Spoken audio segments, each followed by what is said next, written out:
men and each women a vote মানে অসমীয়া মিনিংটো এনেকুৱা যে প্ৰতিজন পুৰুষ আৰু প্ৰতিগৰাকী মহিলাৰে এটাকৈ ভোট থাকে মানে থকাটো বুজাইছে এটা পজেশনৰ কথা কৈছে each man and each women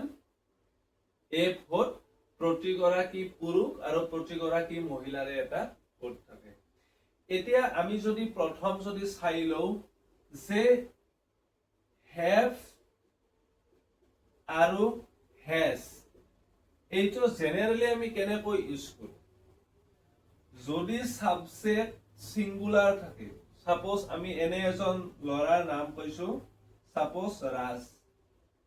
ৰাজ এজন পাৰসন গটিকে ৰাজৰ লগত হ'ব has মানে এজন অৰ্থাৎ সিঙ্গুলাৰ has কিন্তু যদি মই দুজন লও ৰাজ এন্ড সাপোজ মই জন ললো এজন সিঙ্গুলার রাজ এন্ড জন দুজন হল গটিকে এটো প্লুরাল হল গটিকে have অর্থাৎ সিঙ্গুলার হলে has আৰু প্লুৰাল হলে have বা এটো ৰাজ এন্ড জন অৰ্থাৎ এইটো আৰু এইটো কানেক্ট কৰিছে এন্ড গটিকে হেইটো পইন্ট অফ ভিউৰ পৰা চালে ইয়াত এন্ড আছে each man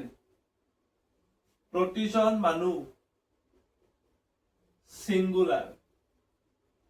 and each women আৰু প্ৰতিগৰাকী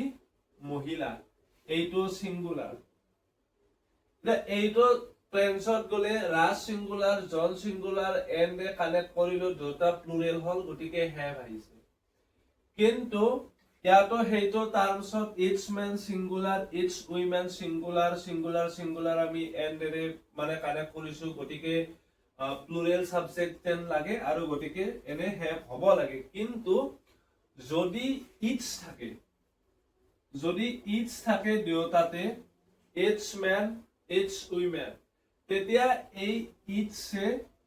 গ্ৰুপ বা প্লুৰালক নুবুজায় গ্ৰুপক নুবুজায় বা যেটো প্লুৰাল ফৰ্ম আছে সেই প্লুৰাল ফৰ্মটো নুবুজায় এই সিঙ্গুলাৰকে বুজায় গটিকে each man and each women যেটো সিঙ্গুলাৰক বুজায় গটিকে হ'ব has a vote প্ৰতিটোৰে একটা পায় বৰছে have না has না